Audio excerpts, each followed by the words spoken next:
okubala essuula 21. N'Omukanani kabaka wa Yaladi eyatuulanga mu bukiika obwa ddyo n'awulira nga Isirayiri yajja mu kkubo lya Asalimu, n'alwana ne Isirayiri n'awamba abamu ku bo.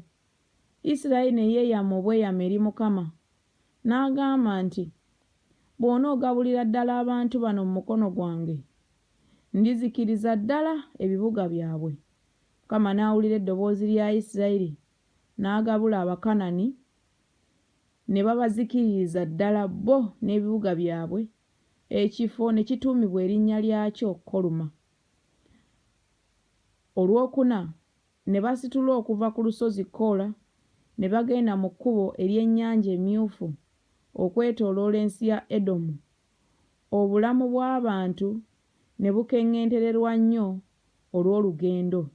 Abantu ne boogera bubi ku Katonda ne ku Musa nti, mwatujjira ki mu Misiri okutulunyisa okufiira mu ddungu, kubanga tewali kyakulya so tewali mazzi, n'obulamu bwaffe butamiddwa ekyokulya kino ekyangu.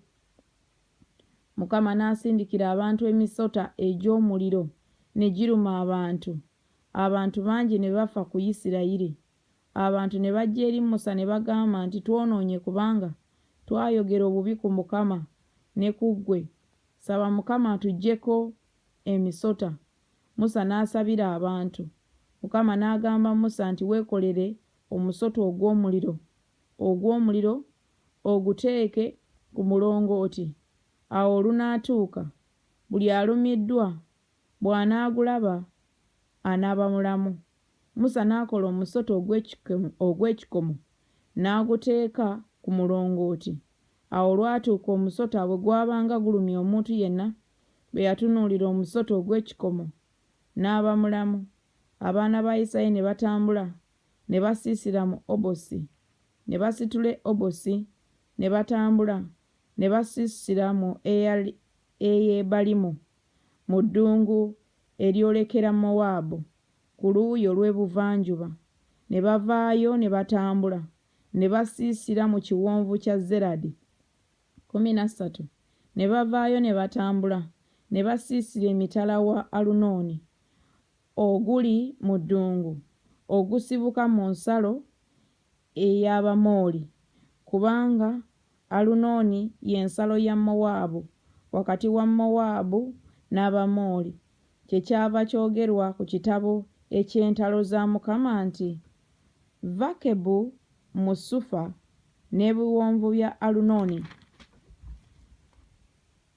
n'ebikko eby'ebiwonvu ebiserengetera eri ennyumba za Ali, era ebyesigama ku nsalo ya Mowaabu. Ne bavaayo ne batambula ne bagenda e Beeri. Olwo lwe luzzi Mukama lwe yabuulirako Musa nti, kuŋŋaanya abantu nange n'abawa amazzi. 17. Isirayiri n'alyoka ayimba oluyimba luno. Weesere ggwe oluzzi, muluyimbire oluzzi abakulu lwe baasima, abakungu b'abantu lwe baayerula, n'omuggo ogwa bwakabaka n'emiggo gyabwe.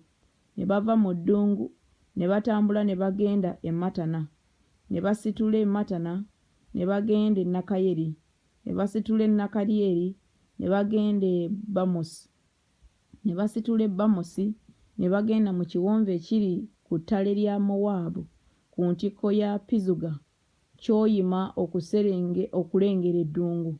21. Isirayiri n'atuma ababaka eri Sikoni kabaka w'Abamooli ng'ayogera nti, kampite mu nsi yo. Tetuli kukyamira mu nnimiro newankubadde mu lusuku lw'emizabbibu. Tetulinywa ku mazzi ga nzizi. Tulitambulira mu luguudo lwa kabaka okutuusa lwe tuyita mu nsalo yo. Sikoni n'ataganya Isirayiri kuyita mu nsalo ye.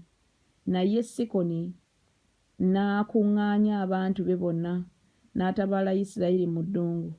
N'atuuka e Yakazi n'alwana ne Isirayiri. Isirayiri n'amukuba n'obwogi obw'ekitala, n'alya ensi ye okuva ku Alunoni okutuuka ku Yaboki okutuuka ku baana ba Amoni, kubanga ensalo ey'abaana ba Amoni yali y'amaanyi.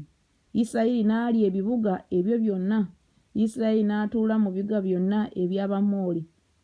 eby'Abamoli ku Kesuboni ne mu kibuga byakyo byonna, kubanga Kesuboni kyali kibuga kya Sikoni kabaka w'Abamoli eyalwana ne kabaka wa Mowaabu eyasooka, n'ajja mu mukono gwe ensi yonna okutuuka ku Alunoni.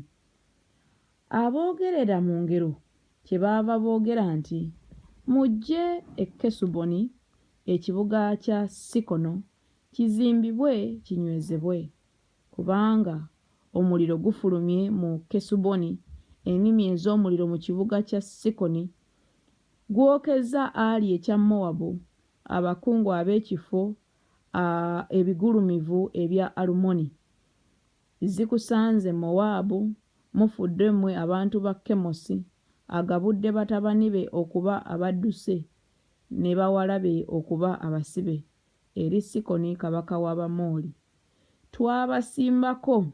Kesuboni kyazikirira okutuuka ku Diboni, era twazisa okutuuka ku Nofa ekituuka ku Medeba. 31 Isirayiri n'atuula bw'atyo mu nsi y'Abamoli. Musa n'atuma okuketta Yazeri, ne balya ebibuga byayo, ne bagobamu Abamoli abaali eyo, ne bakyuka ne bambukira mu kkubo ly'e Basani. Ogi kabaka w'e Basani n'abatabaala, ye n'abantu be bonna okulwanira nabo eddereyi. Mukama n'agamba Musa nti, tomutya, kubanga mugabudde mu mukono gwo n'abantu be bonna n'ensi ye, era olimukola nga bwe wakola Sikoni kabaka w'Abamoli eyatuulanga e Kesuboni. Awo ne bamutta ne batabani be n'abantu be bonna, ne watasigalawo n'omu, ne balya ensi ye.